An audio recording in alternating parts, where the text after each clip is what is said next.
Alhamdulillahi Rabbil Alameen. Wassalatu wassalamu ala Rasulillah wa ala alihi wa sahbihi ajma'een. Amma ba'd. All thanks and praise be to Allah subhanahu wa ta'ala that Allah has gathered us again to learn a few bits from His deen. Inshallah, in today's topic, we'll try to understand a bit about Musa alayhi salam and the reason Allah subhanahu wa ta'ala sent him, and the discussion that happened between Musa and Firaun. So to understand about Musa alayhi salam, firstly, Musa alayhi salam was one of the great prophets of Allah subhanahu wa ta'ala. He was a prophet and a messenger, and he has been mentioned so many times in the Quran, numerous number of times. He's one of the prophets who has been mentioned the most number of times among all the prophets that have been mentioned in the Quran. And there are more details, unique details about Musa alayhi salam mentioned in the Quran.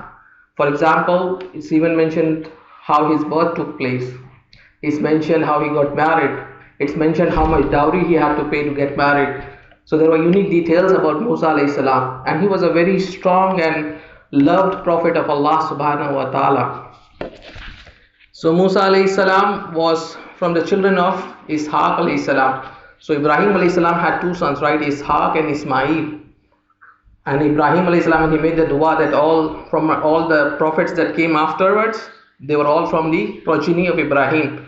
So Musa alayhi salam was from the tree of Ishaq alayhi salam, while our Prophet Muhammad sallallahu alayhi wasallam, was from the children of Ismail alayhi salam.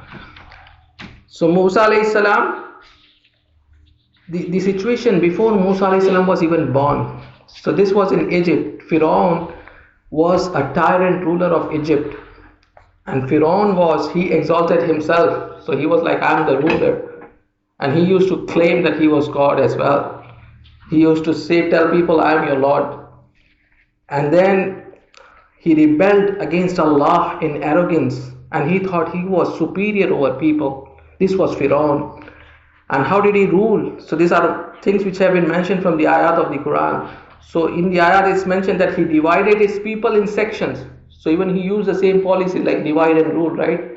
So the people who were there in Egypt at that time, so there were the Bani Israel. So when we say Bani Israel, Israel refers to Yaqub alayhi salam. So all the people who came from the kids of Yaqub alayhi salam are Bani Israel, and they were the best of people at that time. So what Firaun did, the Bani Israel who were living in Egypt, so he made them as the minority, and as he kept them restricted. So they were restricted. They could do only the low-level jobs and stuff like that. So they don't go up in the society. So he used to suppress the Bani Israel. While then there were the Coptics, who were the people of Firaun. So they were the Coptics in Egypt. So they had a different level. So they were the ones who used to do all the big jobs and take care, and they used to always do zulm upon the Bani Israel. So this was the situation in the time of Firaun in Egypt, before even Musa alayhi salam was born. So he was an unjust ruler, and he killed the males of the Bani Israel, and he let their females live. So he did this twice at least. So and why did he do that? Why did he kill the baby boys? So basically there are two narrations that come. One is that he saw a dream, and in the dream he saw a fire came from Jerusalem, and that fire that came from Jerusalem burnt all the Coptic people and their houses, and it did not harm the Bani Israel. So now Firaun, he's a tyrant ruler, he's suppressing these people, and now he sees a dream where, okay, me and my people are burnt by this fire that's coming from Jerusalem, and these people have survived. So he gets worried. So he talks to his soothsayers, his advisors, his priests, whoever are around him, his ministers, that what is the interpretation of this dream. So they tell him that there will be a baby born, and this boy from the people of Bani Israel. So there will be a baby which will be born in the people of Bani Israel, who will destroy your kingdom. So it's time up. You have done enough of zulm. Soon there is going to be a baby born, and he's going to destroy all that you are doing. So because he wants to safeguard his kingdom and he wants to safeguard his position, what he does, he gives an order, because anyways they suppress Bani Israel. So they say, okay, go ahead, and any baby that is born in any house of the Bani Israel, if it's a boy, kill him. If it's a girl, let it live. So this was an order that he passes. Imagine that you are part of the society and your ruler says, if any baby boy is born, it gets killed. So people would try to hide their baby boys that are born. So it was such a difficult time, because he didn't want Musa alayhi salam to be born, because he knew that there is going to come a baby boy which is gonna destroy my kingdom. So he put this rule, and he had police and midwives who, anybody if they know there's somebody pregnant, they used to keep a watch that whether they deliver a baby boy or a baby girl. If it's a girl, it's okay. If it's a boy, they would kill the babies. How ruthless people, yeah. But Allah subhanahu wa ta'ala, so he plans, he's thinking, I'm making a plan, I'm going to save myself. But when people plan, but Allah also plans, and nobody can survive from the wrath of Allah subhanahu wa ta'ala if Allah is angry with you. So Allah subhanahu wa ta'ala, in this time when he's killing all the baby boys, best because he doesn't want Musa alayhi salam to survive, right? And Allah subhanahu wa ta'ala, when Musa is born to his mother, Allah subhanahu wa ta'ala inspires his mother. Okay, he inspires her what to do, because she is afraid. She doesn't want anybody to know that a baby boy was born in her house, because otherwise they will come and kill the baby boy. So Allah subhanahu wa ta'ala gives her an idea, inspires her to put the baby boy in a chest and let it flow in the river Nile. So she put it a wooden chest, put the baby boy in it, covered it, and she let it float in the river Nile, which was outside her house. So she let the baby boy be in it and let it pass. And because Allah inspired her, so Allah also told her, we shall return him to you and we shall make him one of the messengers. So Allah already inspired this to her.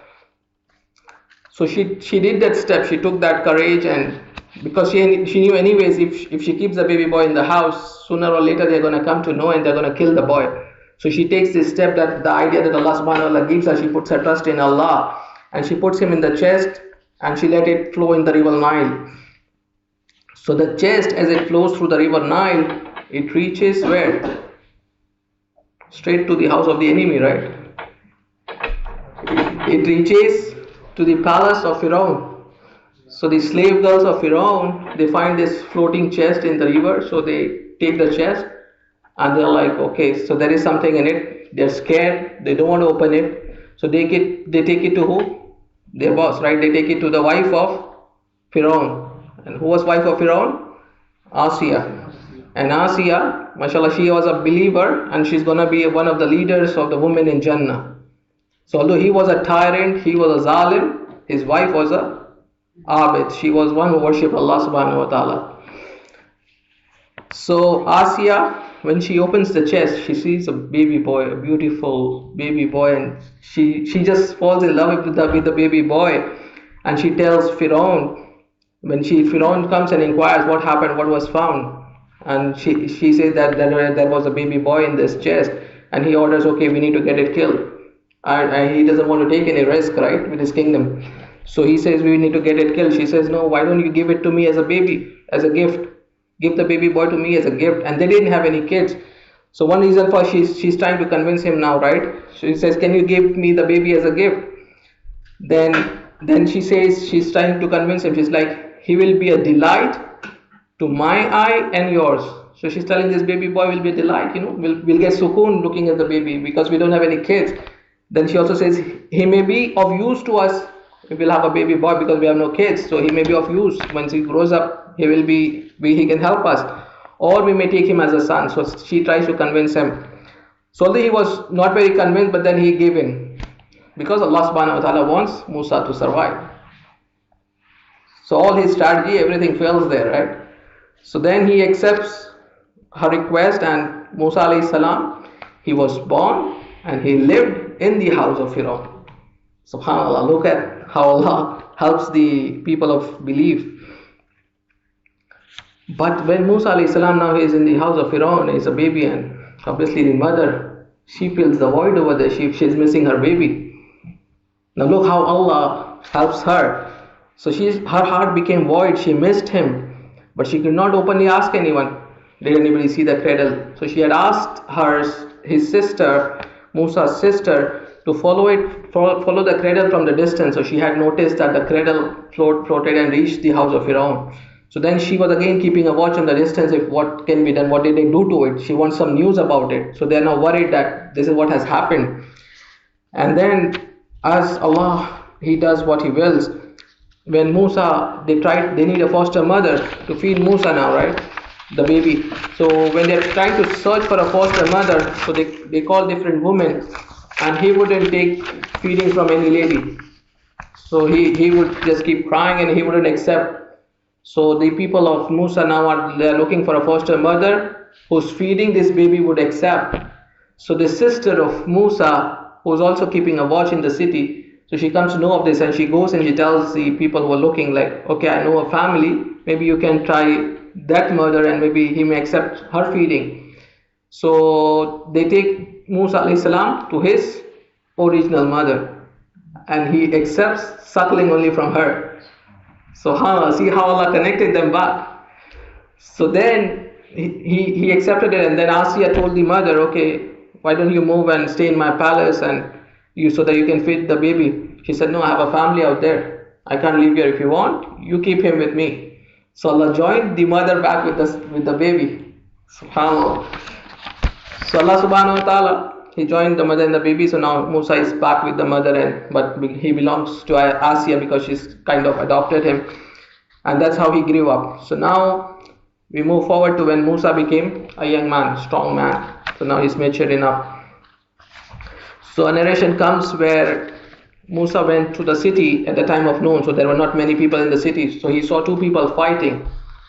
One of them was the Coptic, the people of Firaun, and the other was the Bani Israel. Now the people of Bani Israel, they also knew that Musa was suckled. So he's a brother of ours from Bani Israel because his mother was from Bani Israel. The person who fed Musa was a Bani Israel lady, right? So they also had some affection and believed that he's one of us, Musa. So when these two were fighting, the Bani Israel guy and the Coptic guy, the Bani Israel, he asked Musa, Musa, please help me against this guy. And Musa was a strong man, and so Musa alayhi salam tried to intervene in the matter, and he gave the Coptic guy, a single punch. But this was Musa. He didn't mean to kill him, but this guy got killed with that one single punch, unfortunately. So the Coptic guy is dead, and he didn't intend to kill him, he just wanted to intervene to stop them. So Musa immediately said, this is a work of shaitan. Surely he is a manifest misleading enemy. So he immediately pointed it back to shaitan and he prayed to Allah. He prayed, oh my Lord, I have wronged myself, so please forgive me. So Allah forgave him because his intention was not to kill. And Allah is all forgiving, the most merciful. The next day, so this happened, a Coptic guy is killed and nobody knows about this. Only the Bani Israel who was fighting with him knows that who was the guy who gave that punch. So next day, when Musa alayhi salam was again in the city, the same guy from Bani Israel, now is fighting with another Coptic guy. So now Musa goes and rebukes him because he again asks help from Musa. So Musa tells him, what's going on? I mean, so you're fighting with somebody, you're fighting with somebody else. So the narrations say that the Bani Israel guy, he got afraid. He thought maybe Musa will hit me. And so he says that yesterday you killed one man and today you're going to kill me or what? So he says something like this. So now the Coptic guy knows that the guy who was killed yesterday was killed by Musa. And everybody knows Musa. He was raised in the house of Firaun. So the news reaches Firaun that the guy that was killed, so Musa killed one of your Coptic guys. So he tells the police to go and find Musa. So a guy who is somebody who's sincere to Musa, who comes to know about this news that they're looking for Musa, goes and informs Musa immediately that this is what's happening. They're looking for you. They know that you killed the man yesterday. So Musa alayhi salam, immediately he leaves Egypt. So he starts walking out of Egypt without knowing where he was going, because as the ayat says that he left it to Allah that He will guide him to the right path. So he just left Egypt and he started walking in some direction. and he reached the city of Madian. And Madian was the city of Prophet Shoaib alayhi salam. So this is where Prophet Shoaib alayhi salam lived. So when he reached Madian, he saw that there was a water well, and there were many shepherds. They were letting their sheep drink water from the well. So they were bringing out the water and feeding their sheep. And he saw there were two ladies standing on the side with a flock of sheep. And these two ladies, two sisters, so they are trying to keep their sheep away from the other sheep. So then he looks at this and he asks the sisters, what's the matter? And they say that our father is an old man, which was Shoaib alayhi salam. So they were the daughters of a prophet, Shoaib alayhi salam. So they had a decency, they stay away from the men. So they were waiting over there. So they said, our father is an old man, he cannot bring the sheep for getting water. And we have to wait till these shepherds, they leave.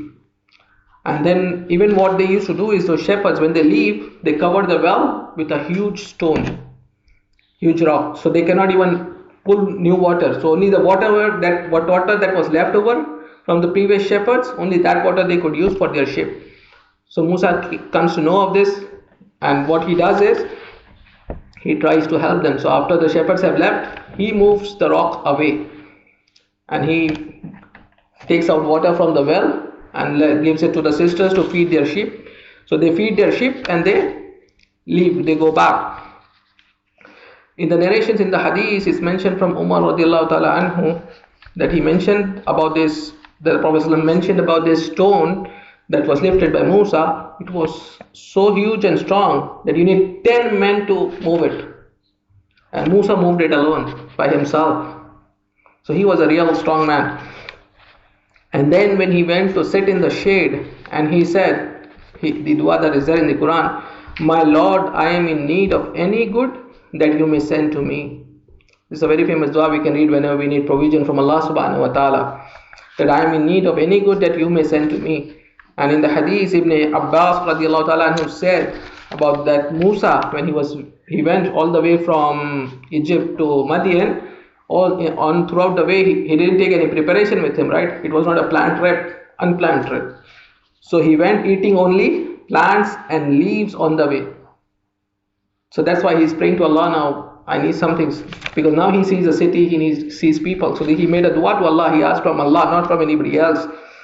This is one thing, whenever you need something, ask from Allah subhanahu wa ta'ala. Musa alayhi salam. So when the sisters, they went home. So they went home early that day, right?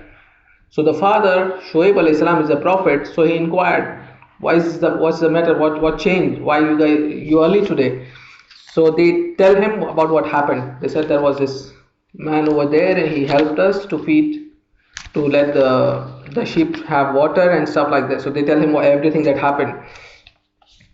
So then Allah subhanahu wa ta'ala brings about this in Surah Al-Qasas in ayah 25 to 28.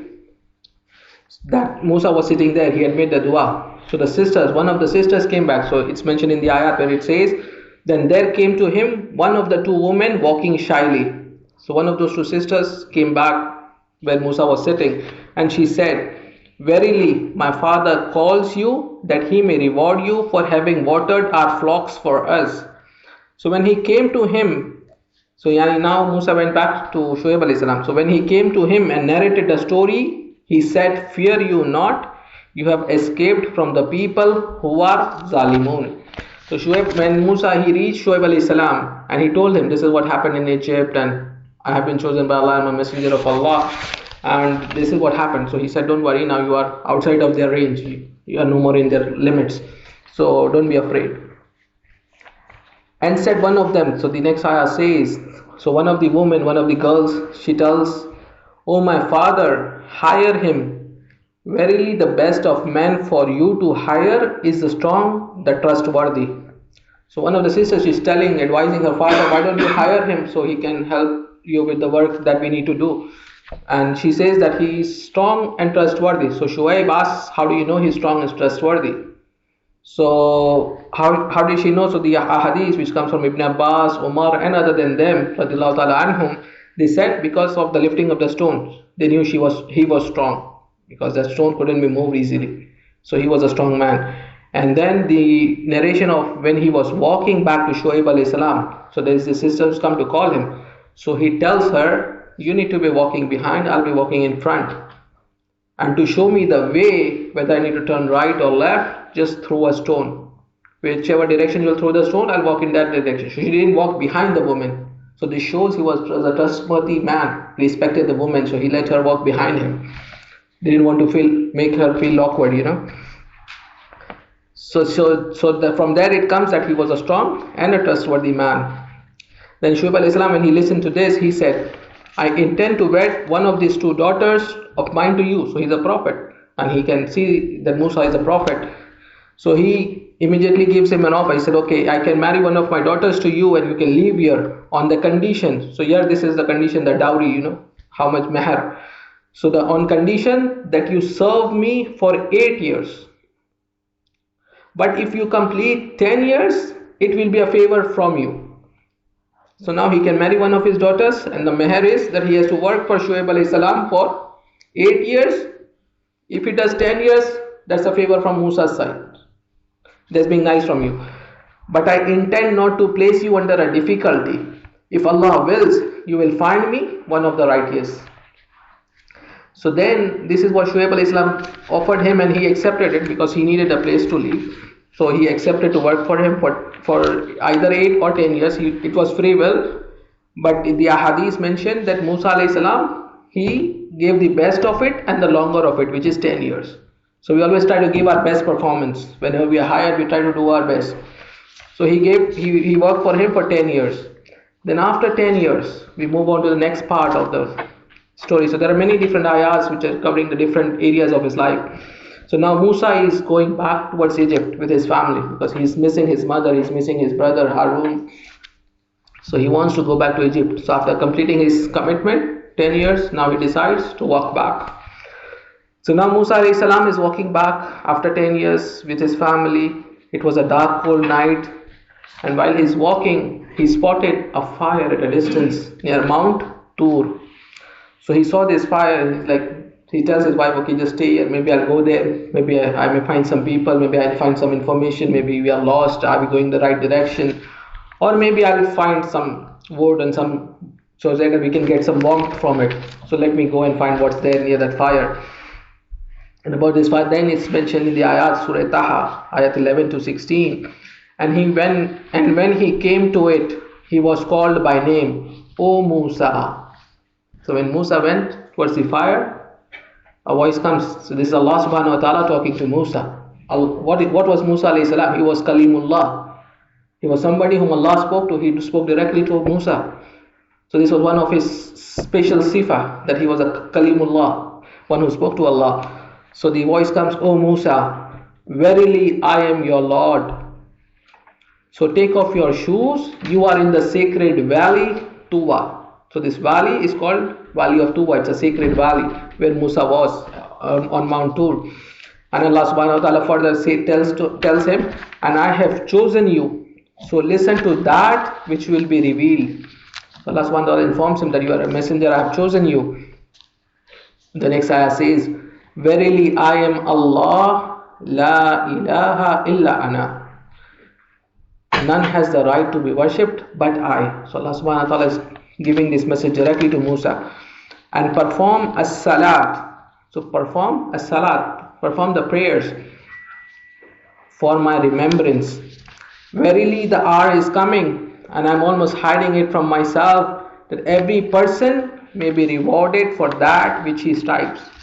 So he's informing him that the hour will come, the last day will come, and every person will be rewarded based on what he did. So whatever you strive, you will get it. Therefore let not one who believes not therein, yani one who does not believe in Qiyamah, does not believe in the last day, but follows his own lusts, divert you therefrom, lest you perish.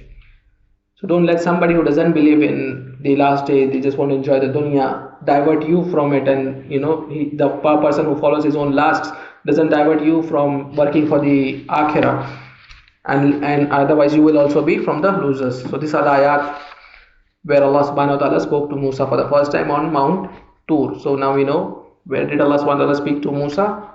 Mount Tur. This was the first communication. Then Allah subhanahu wa ta'ala also further on during that communication gave him two miracles, two signs, because Allah is going to give him a responsibility now. He's a messenger. So Allah subhanahu wa ta'ala asks Musa, and what is that in your right hand, O Musa? So Allah is asking him, what is in your right hand? So what did he have in his right hand? The staff. So he says, Musa alayhi salam says, this is my stick whereon I lean and wherewith I beat down branches for my ship and wherein I find other uses. So this is my staff which I regularly use it as. So Allah subhanahu wa ta'ala said, cast it down, O Musa. Just throw your staff down. So he cast it down. So he just threw his staff on the floor, and as he threw the staff on the floor, it became a snake and started moving quickly. So imagine you have a stick that you have been using for a long time, and you just throw it and it becomes a snake. So even for that too for the first time, and you didn't know this is what is going to happen. So Allah said, grasp it and fear not. So internally he felt a fear now, right? Because his staff has just become a snake. So Allah subhanahu wa ta'ala says, grasp it and fear not, we shall return it to its former state. So Musa alayhi salam just grabbed the tail of the snake, and it again becomes a staff. And then Allah subhanahu wa ta'ala, this was the first sign that Allah gave. It was a miracle, so that he takes it to Firaun. Then Allah subhanahu wa ta'ala told him, and press your right hand to your left side. It will come forth. So when he puts his right hand in his left side and then he brings it out, it will come forth while white. So the hand will be white and shining without any disease as another sign. So this was the second sign that Allah gave him with. So if he puts his hand like this and he takes it out, it shines. Bright light will come. So when you look at it, it's like something different. It's not normal now. It's become a source of light. So that we may show you some signs of our greater signs. So Allah gives him two signs, and then Allah subhanahu wa ta'ala gives him the command. Allah says, Izhab ila Firauna innahu taga. Go to Firaun, verily he has transgressed. So now Allah gives him the command, and what's your job now? Allah has made you a messenger. Allah has given you two miracles to take, two signs to show to Firaun, and Allah says, go to Firaun. And because he has crossed all bounds in disobedience, he's crossed all bounds of disbelief, and he has behaved as an arrogant and as a tyrant. So Allah wants him to go and deal with Firaun. And what did Musa alayhi salam say? So Allah has given him a command. So he wants help from Allah. So he immediately asks. He makes a dua. He says, Qala Rabbi shrah li sadri wa yassir li amri wahlul 'uqdatam min lisani yafqahu qawli. Even we have been taught that this is a dua of Musa that we need to read whenever you feel you feel constrained, or you want to talk to somebody, or you want Allah to open your chest. So the meaning of that dua is that Musa said, "Oh my Lord, open for me my chest and increase my confidence, increase my thing, open my chest for me. Wa yassir li amri, and ease my task for me." So he is a prophet and he's been given a task, and we always accept anything Allah orders us, we have to do. But do we ask from Allah to make it easy for us? He's a prophet. He's immediately asking Allah, make it easy for me. You've given me a task, I'll do it, make it easy for me. What lesson do we take from this? So we have to pray. Let's say we face an hardship, okay, I cannot get up for Fajr. Make dua to Allah subhanahu wa ta'ala. Allah, make it easy for me to pray Fajr. Allah, make it easy for me to pray 5 times a day. Allah, make it easy for me to fast. So these are the reason why Allah subhanahu wa ta'ala mentions all the stories of the prophets is so that we take lessons, we learn. They were the best examples. So we need to make dua to Allah whenever we need Allah's help. Allah, make it easy. Make it easy for us to fulfill your commandments. The obligation that you have put on us, make it easy for us to act on it. And then the next statement, the last part of the dua where he said, وَحْلُلْ عُقْدَةً مِنْ لِسَانِي يَفْقَهُ قَوْلِي, and lose the knot, the defect from my tongue.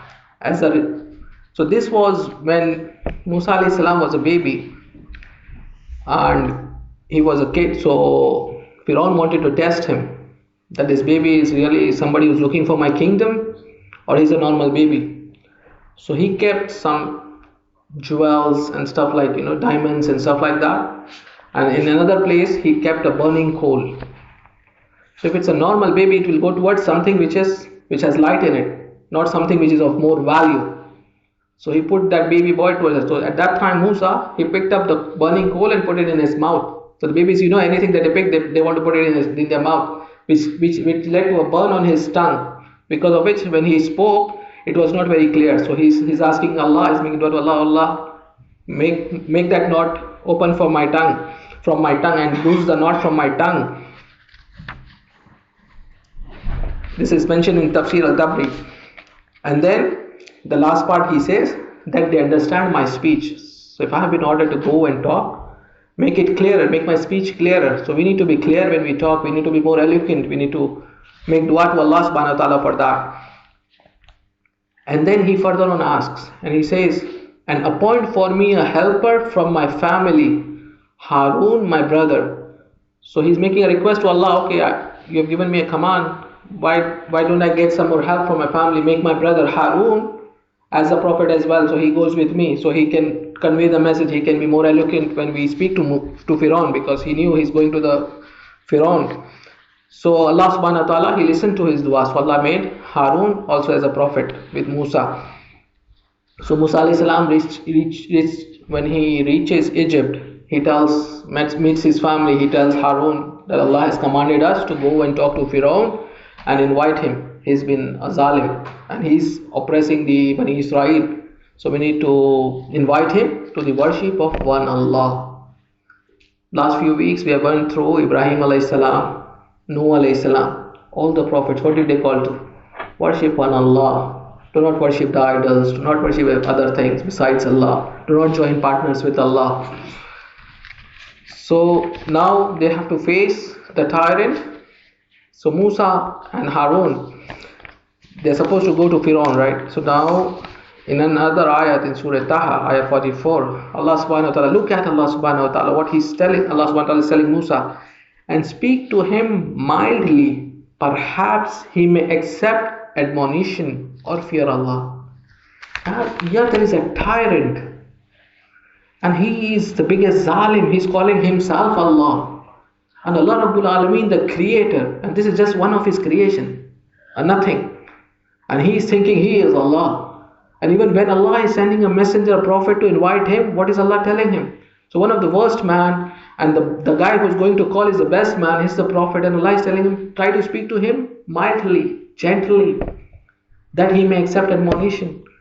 So when we advise our brother, when we advise our kids, how do we speak?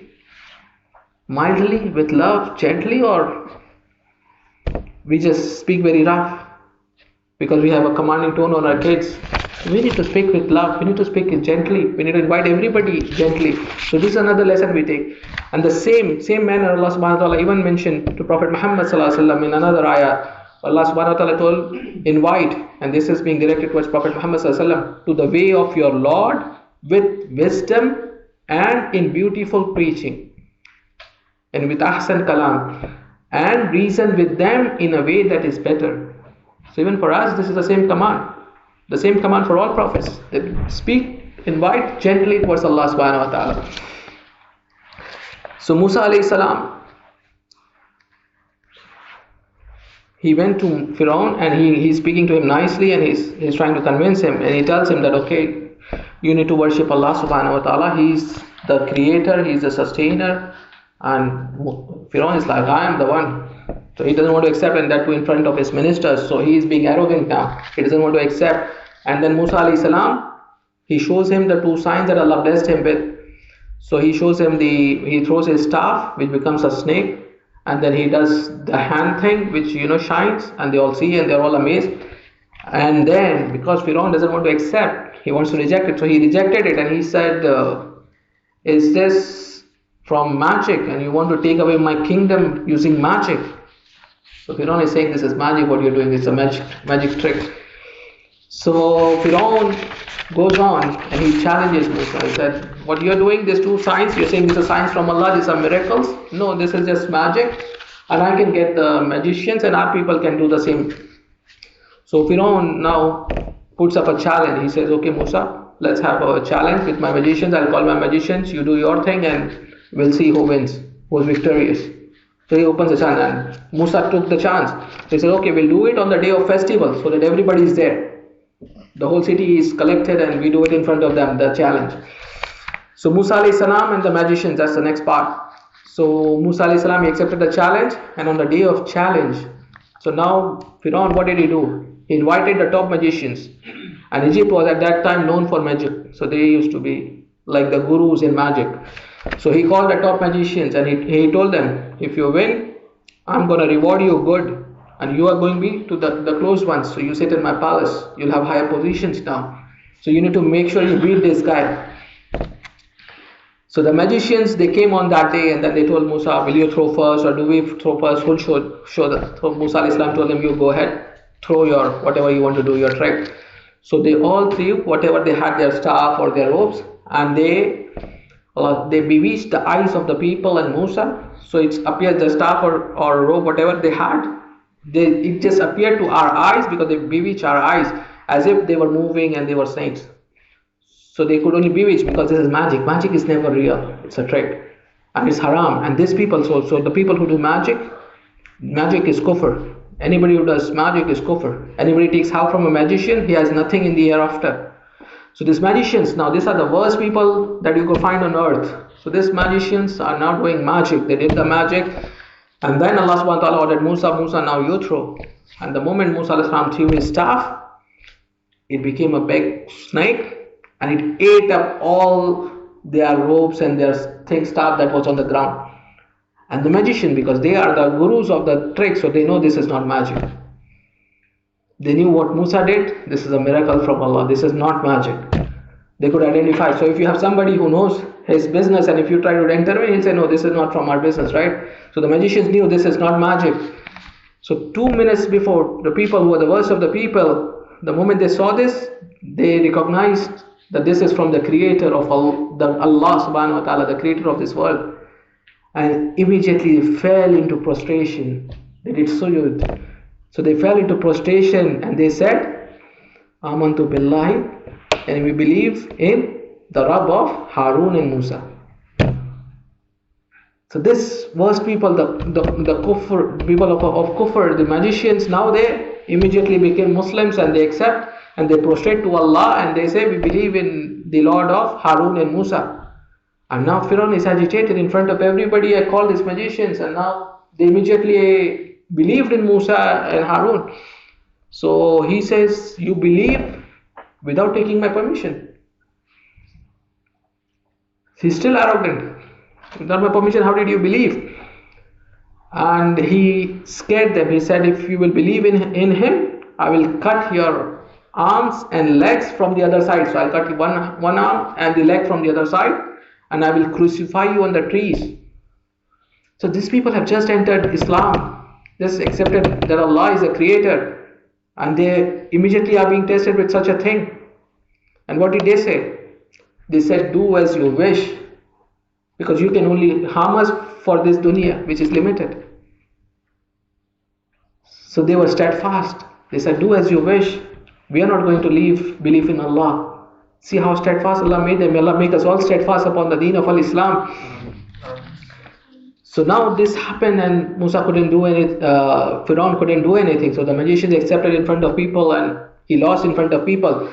So the ministers around Firaun, they incited him against Musa. They're like, you can't leave him like this. We need to do something about this. In front of everybody, these people are magicians. They just believed in him. So the ministers are incited, and so then he said, no worries. Firaun says, we shall slay their sons and spare their women, and surely we have a stronghold over them, because we are the rulers, right? So he said, okay, we will kill all their men. So they become weak. There are no more men to support them, and we will let their women leave, and we will have a stronghold over them. So when this news spreads around, now Bani Israel get worried again. So they tell Musa, before you were born, we had this situation that they were killing the baby boys. Now they're killing the men. So again the same situation. So we had a problem before, and now we're having the same problem again. And what did Musa alayhi salam told them? Musa said, put your trust in Allah and be steadfast. And he gave them the trust that inshallah Allah will replace them, and Allah will give you sovereignty in the land. But it was a tough test, right? Again. And they were weak. But they put their trust in Allah and they waited. Then after this, a lot of before, because we all know we're coming towards the splitting of the sea. But before that, I think one part which usually gets missed, which people are not aware of, that there were many other signs and trials that Allah revealed for them to believe. So there was a drought which came for years. So for years they had no food. No food was growing. So they knew that this is from Allah. So then they used to go to Musa and say, okay, ask your Lord to solve this and we will believe.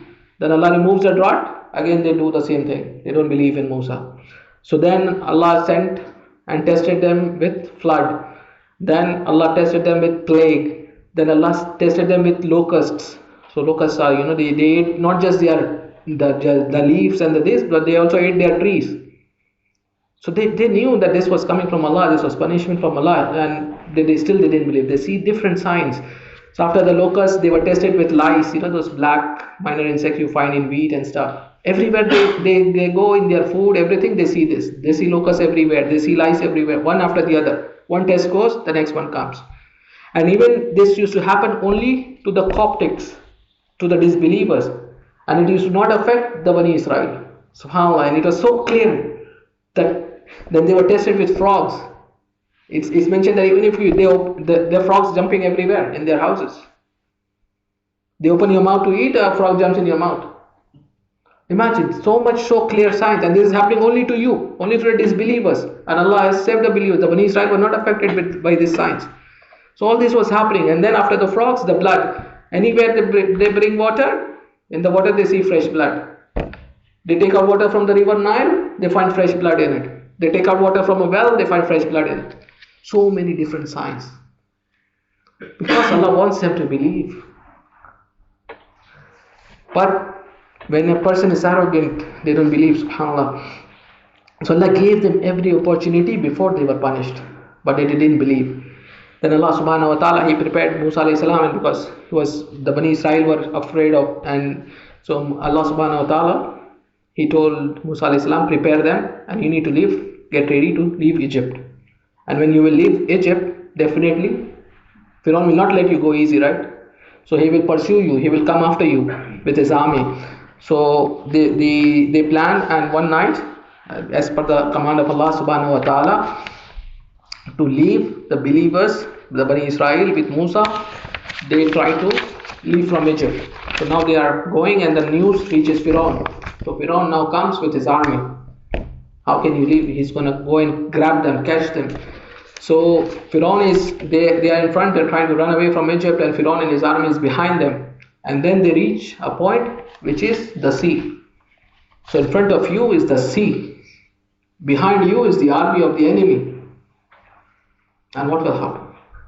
So the Bani Israel, they tell Musa, surely we are overtaken. The sea is in front of us. He's just behind us. He's going to come and kill us. We are done. Game over. You got us into trouble. Musa alayhi salam replied, no, indeed my Lord is with me. He will guide me out. This is the trust you need to put in Allah. It's impossible in front of your eyes, but it's not impossible for Allah subhanahu wa ta'ala. Just put your trust in Allah and ask from Allah, have faith in Allah, and Allah will solve your problems. So Musa alayhi salam, he puts his trust in Allah, and Allah subhanahu wa ta'ala gives him the command. What does Allah subhanahu wa ta'ala say? Strike the sea with your staff. So the same staff, now he uses it on the sea. He hits the sea with the staff, and what happens? The water parts on two sides. The water, the sea water, this sea which has all these waves, now it parts, and the water stands up like two walls, huge walls like mountains, and there is dry land in between for them to walk. So Allah subhanahu wa ta'ala created a path out for them in the sea. And then they walked into the sea because now they want to get away from him, and Firaun is behind, and Firaun comes there towards, and before entering the sea, now Firaun is trying to think whether he enters or not, because he's afraid that if I go in, I can get into trouble. So he had no intention of going in. But as it's mentioned by Ibn Kasir in Qasas al-Anbiya, but Jibreel alayhi salam, he came on his horse, and he he did something to the horse of Firaun. So the horse of Firaun went after Musa, went after the horse of Jibreel, and they entered the sea. And so because Firaun went ahead, obviously the army had to follow. So they all entered into this dry land, which actually on the side has the sea. And they're assuming that okay, we will be also to cross again. But when all of them entered, Allah subhanahu wa ta'ala let the water come back. And they were all drowned. Firaun and his people. So we saw last week how Noah and the people who disbelieved in Noah alayhi salam, they were drowned, and here Firaun and his people were drowned. May Allah guide us all to believe in Allah subhanahu wa ta'ala. May Allah help us to take the lessons, the important lessons that are mentioned in these stories of the prophets, Qasas al-Anbiya, and may Allah help us to be steadfast upon the deen of Allah. May Allah help us to recognize the whole purpose of life is worship of Allah subhanahu wa ta'ala. May Allah make us steadfast on it. May Allah guide us. Jazakallahu khairan wa akhiru da'wana alhamdulillahi rabbil alamin. Assalamu alaikum.